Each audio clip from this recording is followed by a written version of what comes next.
despite his comrades calling BS, despite his own fear, despite his own shame at having just denied Jesus, he gets up and he runs to the tomb, sees that Jesus' body is in fact not there, just as the women had said, and he goes home amazed at what had happened. Now it was Mary Magdalene, Joanna, Mary, the mother of James, and the other women with them who told this to the apostles. But these words seemed to them an idle tale, and they did not believe them. But Peter got up and ran to the tomb. Stooping and looking in, he saw the linen cloths by themselves. Then he went home amazed at what had happened. Over the last several weeks, we have been journeying through Lent and following Simon Peter from his simple days as a fisherman to his calling from Jesus to follow and fish for people, through storms and walking on water, through mountaintop experiences of faith, through doubt and questioning and denial. And now we are here on Easter morning with Peter at the empty tomb, going home in amazement at what had happened. Peter's wandering journey of faith is much like our own, and now we're here on this Easter Sunday, yet again, faced with the impossible, disorienting hope of the resurrection. But the story of the resurrection does not begin with Peter. It begins with the women, the faithful women in Jesus' life who were often present and not always named in the scripture. The faithful women in Jesus' life who on the first day of the week gather while it's still dark to bring spices to the tomb to cover the stench of death. When the women arrive, they find the stone rolled away and the tomb empty. And then in the midst of their shock, two men in dazzling clothes appear and say to them, "Why do you look for the living among the dead? He is not here, but has risen. Remember how he told you." And they remembered. So they left the tomb to tell the disciples all that they had seen. And how do the disciples respond? They simply don't believe the women. And actually, they don't just not believe them, but they completely dismiss the and everything that they say to them. Many translations of scripture, including the one we read today, say that the disciples call this news from the women an idle tale. But the real meaning of the Greek word originally used for idle tale is actually garbage. So the women tell the disciples the truth, something that Jesus had in fact been telling the disciples all along and teaching them and foretelling them of his death and what would happen and that he would be resurrected from the dead. And the disciples hear that he has in fact, he's not there, he's risen from the dead, and they tell the women, "That's a load of garbage. Sounds like a bunch of BS to me." How often do we dismiss the seeming impossibility of resurrection, of good news, the transformative movement of God with, sounds like a bunch of garbage to me, a bunch of baloney?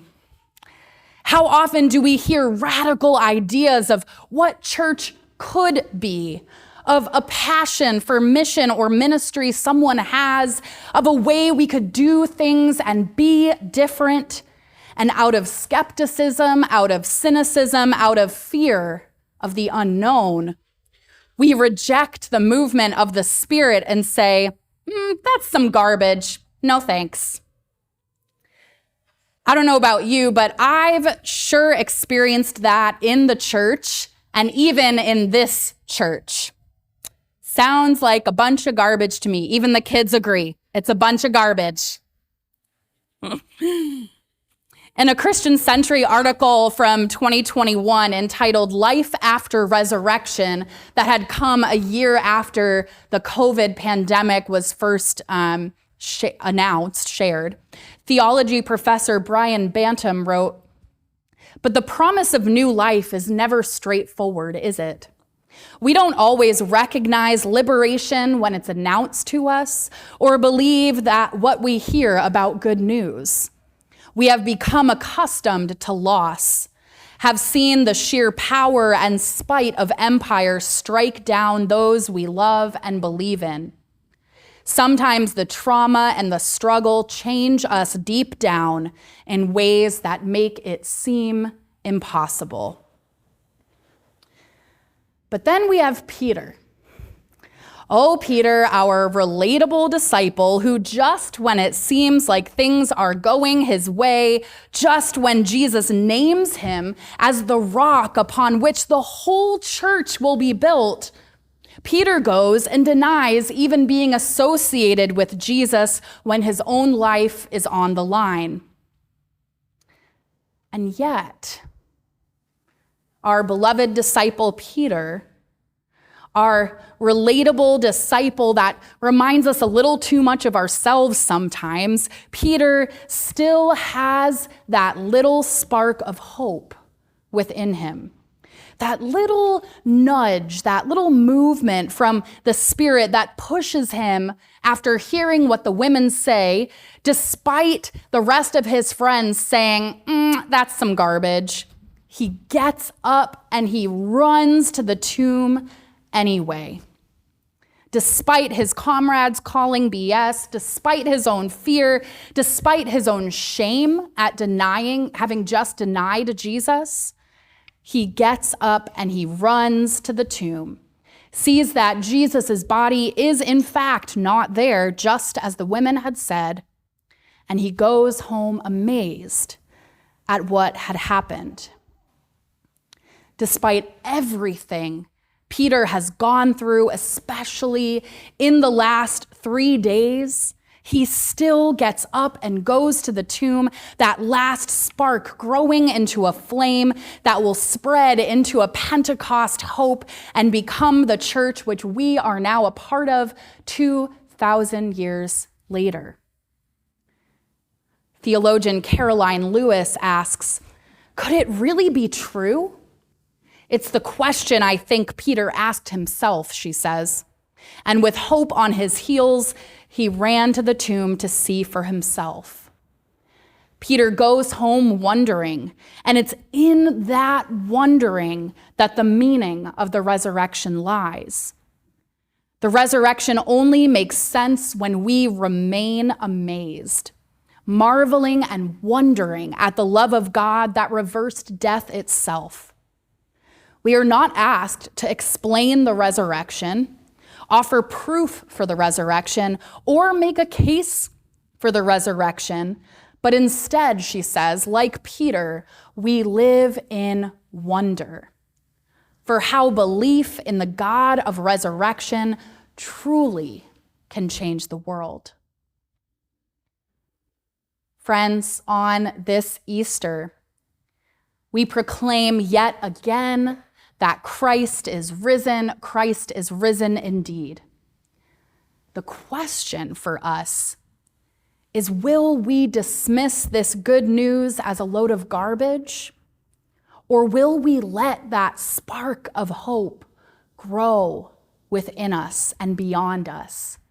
Will we be willing to run toward the tomb with our faith and our doubt all mixed up together, with questions swirling around our heads, but going anyway, propelling us forward into the unknown? Are we willing to be disoriented, to witness Christ, to be amazed, and then to go forth and proclaim resurrection to a world that desperately needs healing and liberating? Friends, we might not understand resurrection. I don't think we're supposed to. But we can witness it. We can remember it. We can live it out, and we can proclaim it for those who need to hear it. So this Easter, may we be like Simon Peter and get up once again, despite all odds, and run to the tomb to chase that spark of hope.